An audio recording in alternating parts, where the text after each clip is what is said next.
It's Chiefs-Niners this Sunday in Super Bowl 58, and our own Paul Schwartz is out in Vegas covering it all. But, of course, there are some Giants storylines we have to cover. So, Paul, let's get to that now. The Giants coaching staff has been shuffled up quite a bit. Mike Kafka, not only he's staying with the Giants, but is now an assistant head coach, and they have a new defensive coordinator. So what are your thoughts on all these changes, and are there any that really stand out to you?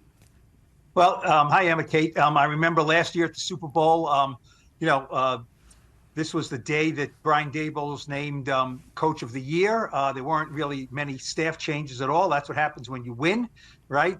This year they did not have a winning record, did not make the playoffs, and a lot of changes. Yeah, so I got out here to Vegas, and I've been writing Giants almost every day. The big news was Shane Bowen as defensive coordinator, and I don't think he was the absolute first choice. I think some guys like Denard Wilson and Bobby Babich went to take other jobs, which made sense for them because of their connections with the teams that they went to, or in Bobby Babich's case, the team that he stayed with, the Buffalo Bills. But Shane Bowen was the most experienced of all the candidates Brian Daboll interviewed. He's been a defensive coordinator with the Titans the last 3 years. So I think in that way, it's a good fit. The Giants don't have to kind of have a position coach elevated to defensive coordinator and kind of learn the ropes there. This guy's been a defensive coordinator, much younger. Wink Martindale was 60, Shane Bowen's 37. So there's certainly like an injection of some youth there. And as you mentioned, 3 Giants assistants. Mike Kafka, the offensive coordinator, was given the additional title of associate head coach, or assistant head coach, I guess. And Jerome Henderson, the defensive backs coach, is now defensive passing game coordinator. Shea Tierney, the quarterbacks coach, is offensive passing game coordinator. And these are, first of all, they're bump ups in salary. There's bump ups a little bit in job description, and certainly some of the duties they will have to do. And it's basically Brian Daboll saying, I'm glad you're here. I'll give you some more money. You're worthwhile. You're valued on the staff. And, there was a lot of rumors about Mike Kafka not being happy and leaving. And I didn't buy into many of those rumors at all. And it turns out he's staying with a promotion. So it remains to be seen whether he'll call the plays again this year. Maybe Brian Daboll will take them back. But that decision has not been made yet. Yeah, lots of changes on that end. And that promotion for Kafka, who had some interest from other teams, what does that say about this organization's confidence in him as the team's offensive coordinator? Well, it says something about Brian Daboll's confidence in him. He was never really a guy that they were thinking of replacing. That was not the way Brian Daboll was thinking. He fired Wink Martindale. They had an angry Wink Martindale cursed him out and walked out of the room. So that was kind of a self-firing. Daboll fired his special teams coach, Thomas McGahee. So, I don't think he wanted to get rid of all 3 coordinators. And I think Kafka is certainly valued. Yeah. And another person who we've heard a lot about this week, Saquon Barkley. He appeared on First Take earlier, and he reiterated he wants to be a Giant for life. But there's been so many rumblings this week about where he'll play next season, what's going to happen. Has anything actually changed, and where do you think he's going to end up? Nothing has changed, and you don't always get what you want, right, EmmaKate? We want a lot of things, but you don't always get them. And Saquon wants to be a Giant for life. He also wants to be paid commensurate what he thinks he's worth, and what he thinks he's worth, and what the Giants think he's worth. I don't believe will be compatible. Now, can Saquon Barkley get a better deal elsewhere? That remains to be seen. But Joe Schoen put a line in the sand last year on a contract that would have guaranteed Saquon about $13 million in 2024. Saquon turned that down. He played, on basically a franchise tag type 1-year deal. And I don't think Saquon is going to see $13 million this year in 2024 from the Giants or any team. So I think that was a miscalculation on his part. Now, Thursday night is the NFL Honors event, and Saquon is in line for Walter Payton Man of the Year. And that is it is the most prestigious, non-football playing award in the league. It is very highly regarded. It is, MVP, Super Bowl MVP. These are on-field things. The Walter Payton Man of the Year Award is for a guy who is a tremendous player and a tremendous citizen in the community with charity and endeavors and things like that. I know that Saquon is very high on the list. I think he's a favorite to win it. And if he does, that'll be quite remarkable, a great achievement for Saquon. And Does it put a little pressure on the Giants to be like, well, this guy is such a great citizen. Can you find a place in your salary cap to have him come and return to play for your team? Yeah, of course. That could be another thing that give him a little momentum in signing with the Giants or someone else. We'll have to see. Mm-hmm. But there is another big game happening this Sunday, and not everyone in Vegas is cheering for Taylor Swift's boyfriend and his team. You've been following the 49ers this week. So what are their thoughts heading into this matchup, and can the Chiefs contain weapons like George Kittle and Christian McCaffrey? A lot of people, don't you think, EmmaKate, a lot of people, this was not the game they wanted, right? People were, enamored by the Lions. Oh, man, the Lions and Dan Campbell, very exciting. Let's see a new team in there. They fell flat in the second half, and the 49ers beat them. I think the Bills were a team that a lot of people wanted to see in the Super Bowl. The Ravens, certainly. I mean, the Chiefs have their fans, but it's kind of like been there, done that. I mean, they were in it last year. They won it last year. This is, 4 in the last 5 years. So there is a Andy Reid, Patrick Mahomes kind of withdrawal that football fans who aren't in Kansas City sort of feel. You mentioned the Kelsey Taylor Swift dynamic. I was around Kelsey the first night on Monday night, and it is remarkable how they all handle this. I mean, these are true professionals. I mean, this has a chance to spiral out of control, right? You have Kelsey, who is one of the best players in the league, no question, a first ballot, surefire Hall of Famer, 5 years to the day that he retires. And, Taylor Swift just dwarfs him in any kind of worldwide fame. And yet Kelsey has handled every question with grace and maturity.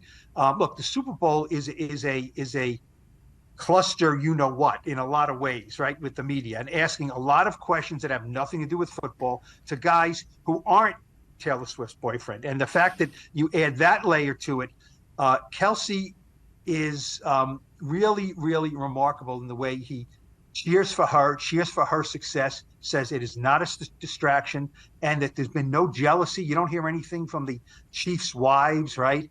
Brittany Mahomes or anything. I mean, this is stuff, and believe me, a lot of people are trying to put a wedge in there, right? I mean, people do a lot of crazy things to try to, I'm sick of her. What was he on? She was on, I think, the broadcast for 40-something seconds in the AFC Championship game, and people were complaining, so much Taylor Swift. I mean, there's a lot of really grumpy people in the world, and, there's a legion of Swifties who are going to be watching this game who would not have, I know you'd be watching the game anyway, EmmaKate, right? Yeah. But there's a lot of women and not only women who are Taylor Swift fans who don't give a care in the world about football. They'll be watching. So we know who they'll be rooting for. Yes, absolutely. It's amazing how many people have kind of gotten into NFL, and I think it's great for the sport and getting more eyes on it. But yeah, and like you said, all these questions that Travis is getting about just absolutely nothing to do with football and all about his personal life. It's pretty amazing how much attention, but how he's been able to handle it with such class and professionalism and just trying to redirect to the team and to the game. And not getting irritated. There's question after question after question. These guys get beaten down. I mean, they meet with the media Monday, Tuesday, Wednesday, Thursday, every day. And it's Wednesday, Thursday, it's an hour session.